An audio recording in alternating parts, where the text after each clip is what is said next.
Hey guys, welcome back to class. This week's topic is body positivity. So I'm gonna start by two announcements. So one is that we're not gonna have a quiz this week because your third analytical papers are due this Thursday. And just a reminder, if like your last or like your lowest analytical paper grade gets dropped, so once you get your analytical paper 2 grade, which I'm so sorry, it's gonna be done by like you're gonna have them by the time you see this video. So if you're happy with whatever 2 grades you have so far, you don't have to do the third paper. But if you're not so happy, or like if you missed one of the papers, you need to do the last paper. But yeah, so just a heads up on that. Okay, so let's get into rose and thorns.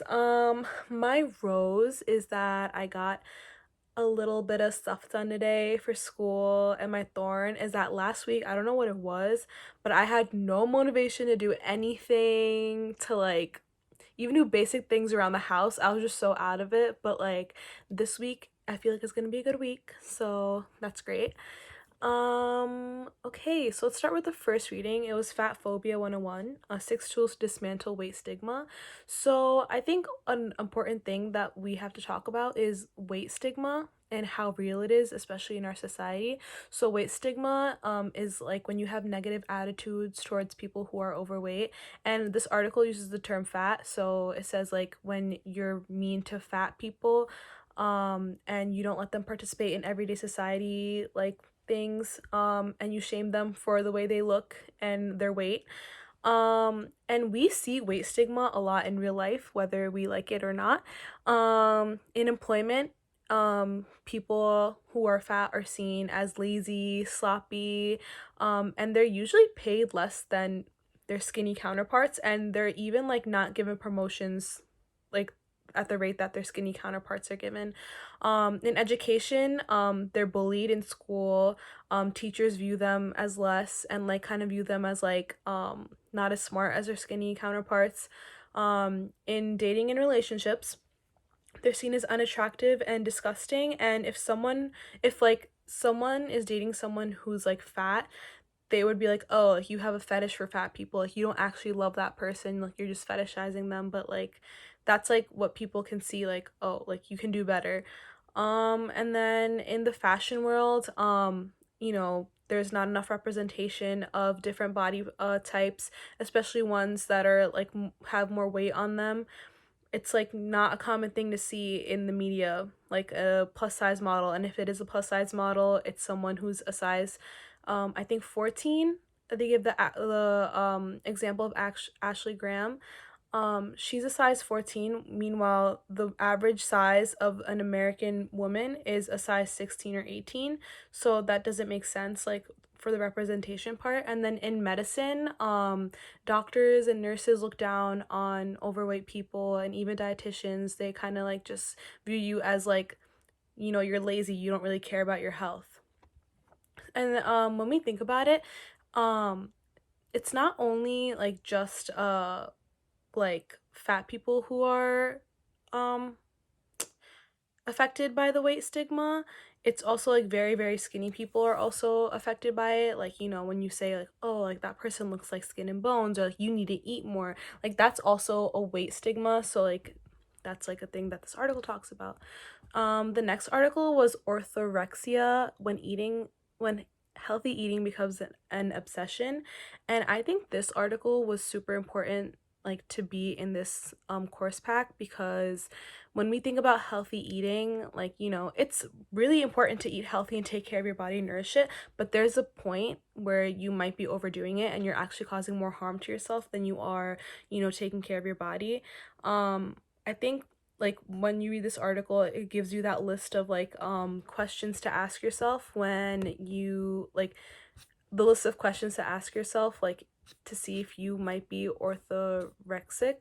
And like some of them include like if you consume a nutritionally unbalanced diet because of your concerns of food purity.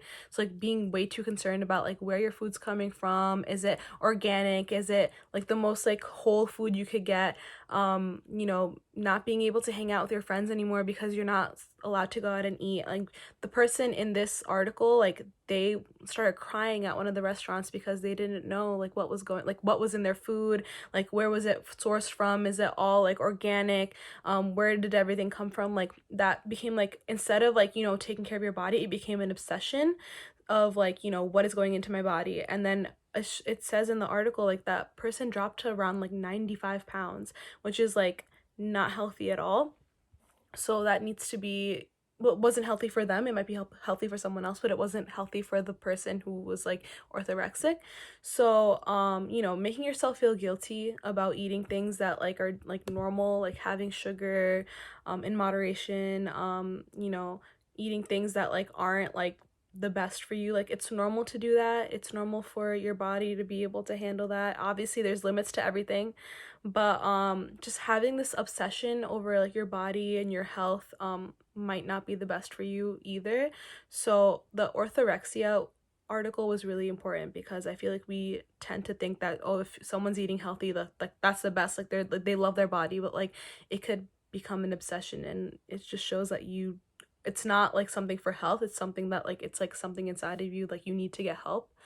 And then the next article is the fragility of body positivity and how a radical movement lost its way.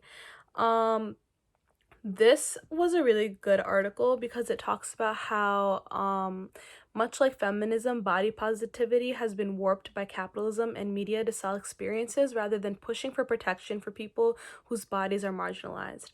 Now, when we talk about body positivity and like when a lot of like different like campaigns and especially like when we look at different like clothing brands or like the media, when they talk about body positivity, they only include one type of image where it's like a curvy white woman with a flat stomach, and anyone else is not like shown in the media.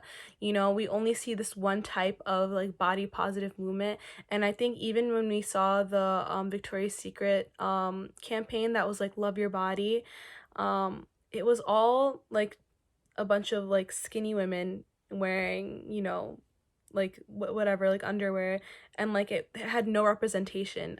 You could say that you're body positive, but you're still catering to this like idea that there's only a certain type of body that's positive, and if you're not that type of body, then you're not like you're not seen as like something normal. And it just is around white cisgender heterosexual women who have co-opted the movement to build their brands. And I think what is important in this article is like how we tie capitalism into this movement and how it kind of like lost the authenticity of the movement, because capitalism is the worst.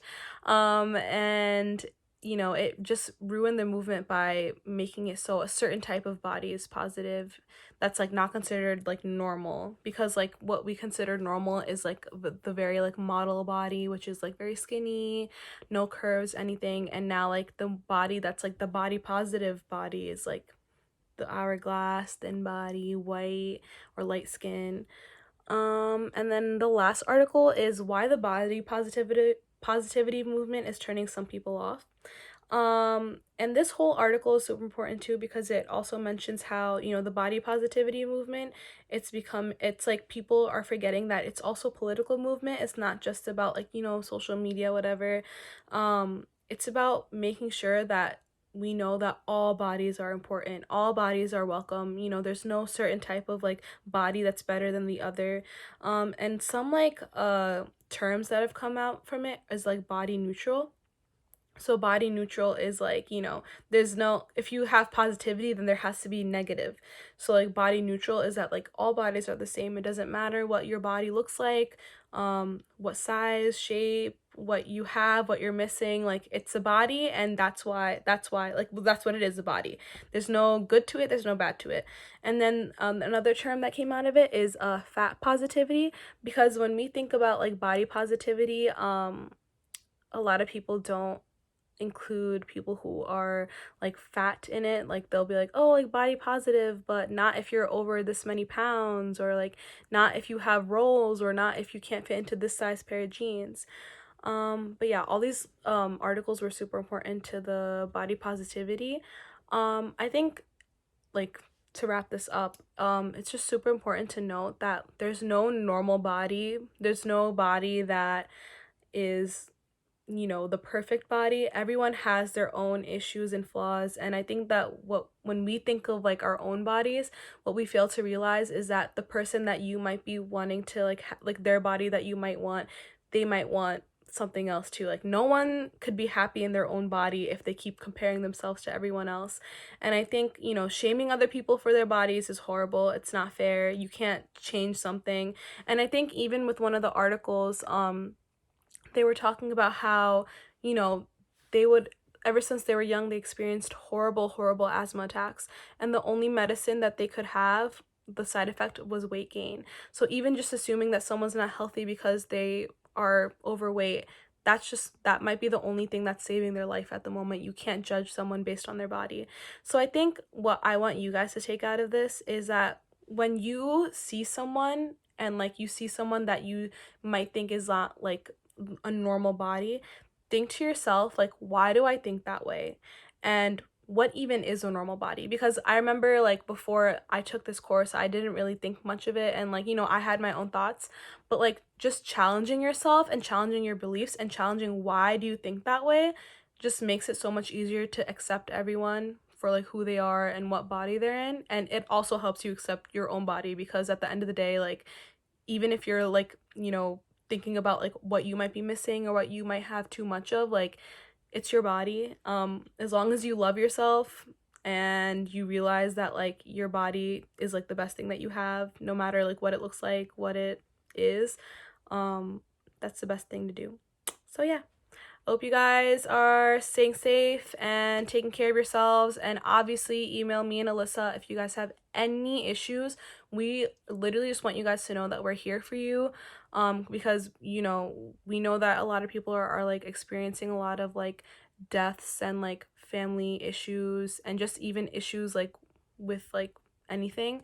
Um, we're here for you, and we're obviously not gonna like penalize you for anything like that. So yeah, just reach out to us, and we're always here for you, and hope you guys are safe. Bye.